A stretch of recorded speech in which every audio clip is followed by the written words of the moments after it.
है, लोन और बढ़ता है, इंटरेस्ट और बढ़ता है, बच्चे अंडर प्रेशर आते हैं, परिवार अंडर प्रेशर आते हैं, क्योंकि जब आप बस का टिकट लेके हैदराबाद में कहीं एक हॉस्टल का कमरा लेते हैं तो पैसा खर्च होता है, खाना खाते हैं तो पैसा खर्च होता है, एग्जामिनेशन देने के लिए एडमिशन लेते हैं पैसा खर्च होता है, एग्जामिनेशन के लिए पैसा खर्च होता है, हर जगह पैसा खर्च होता है। और लगातार पैसा खर्च होने के बाद जब पेपर कैंसिल होता है तो वो परिवार के ऊपर बर्डन पड़ता है, इंटरेस्ट पड़ता है, लोन पड़ता है, बच्चे डिप्रेशन में आते हैं, दिमागी परेशानी में आते हैं और उसके कारण आत्महत्या और सुसाइड करते हैं।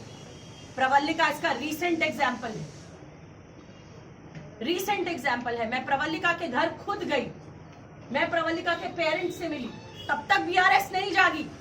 प्रवल्लिका की माँ को गले लगा, प्रवल्लिका की माँ मेरे गले लग के रोई। प्रवल्लिका के पिता ने कहा कि वो मेरे जैसी दिखती थी। और उसके बाद वहां क्या हुआ, तब जाके बीआरएस की और केसीआर की नींद खुलती है। उससे पहले तो प्रवल्लिका का कैरेक्टर असैसिनेट करते हैं। प्रवल्लिका की मदर ने कहा कि मेरी बेटी गई तो गई, लेकिन उससे भी दुखद यह हुआ कि मेरी बेटी का कैरेक्टर असैसिनेट किया बीआरएस की पुलिस ने, केसीआर की पुलिस ने। आप तेलंगाना की बच्चियों के कैरेक्टर असैसिनेट करते हैं। और उसके बाद जब कांग्रेस पार्टी ने इस मुद्दे को उठाया, मैं खुद उसके घर गई, हमने बात किया, तब बीआरएस की नींद खुली।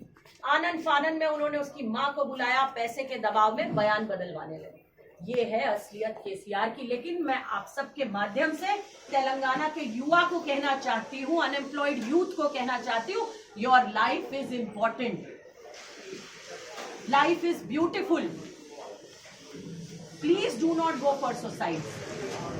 Congress party stands with you, हम आपके साथ खड़े हैं, आपकी लड़ाई हम आपके साथ लड़ेंगे। और सत्ता में आएंगे तो 6 गारंटीज के साथ साथ राहुल गांधी जी ने एक और गारंटी दी है, 7वीं, कि कांग्रेस पार्टी अगर सत्ता में आएगी, सत्ता में आते ही हम 2 लाख नौकरियां तेलंगाना के युवाओं को डिलीवर करेंगे। It is a promise to the youth of Telangana that Congress party will deliver 2 lakh jobs immediately we come to power. After we come to power, we will deliver. This is the 7th guarantee I'm telling you all, and I'm telling via you people, I'm telling to the youth of Telangana, please do not go for suicides. We are with you. Congress party stands with you. We will fight for you. So KCR and KTR and BRS, everybody, you people lie to the core. आपने तेलंगाना के युवाओं के साथ भी झूठ बोला। अब मैं बात करती हूँ बीजेपी की। बीजेपी ने कहा था 2 करोड़ नौकरियां हर साल मिलेंगी देश के युवाओं को। मुझे नहीं दिखी कहीं 2 करोड़ नौकरियां, जबकि हम 47 साल में सबसे ज्यादा बेरोजगारी से जूझ रहे हैं। देश इस समय सबसे ज्यादा बेरोजगारी से जूझ रहा है।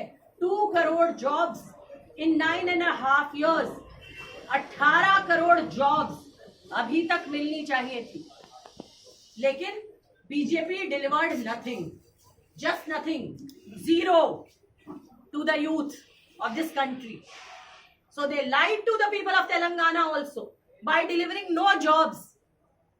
So the MLA here, Mr. Itla Rajendra, do not lie to the people of Huzurabad. Do not lie. We stand with the people of Huzurabad. झूठ नहीं बोल सकते आप 8 साल, 8 बार आप 7 बार आप MLA हैं और आप झूठ बोलते हैं हुजराबाद के लोगों से कि नौकरियां देंगे, घर देंगे. आपने ना नौकरियां दिया, ना आपने घर दिया, आपने कुछ नहीं दिया. सिर्फ और सिर्फ आप MLA का टिकट लिया, इलेक्शन जीते और हुजराबाद के लोगों को आपने लगातार झूठ बोला. मैं बात करती हूं महिलाओं की, क्योंकि खुद महिला हूं.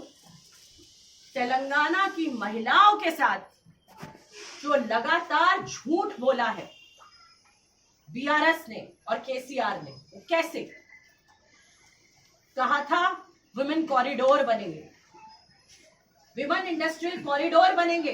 2014 के मैनिफेस्टो में लिखा था वुमेन इंडस्ट्रियल कॉरिडोर बनेंगे. मुझे बताइए, आप यहाँ प्रेस के मीडिया के लोग बैठे हैं मेरे भाई, एक मुझे विमेन इंडस्ट्रियल कॉरिडोर तेलंगाना में बता दीजिए।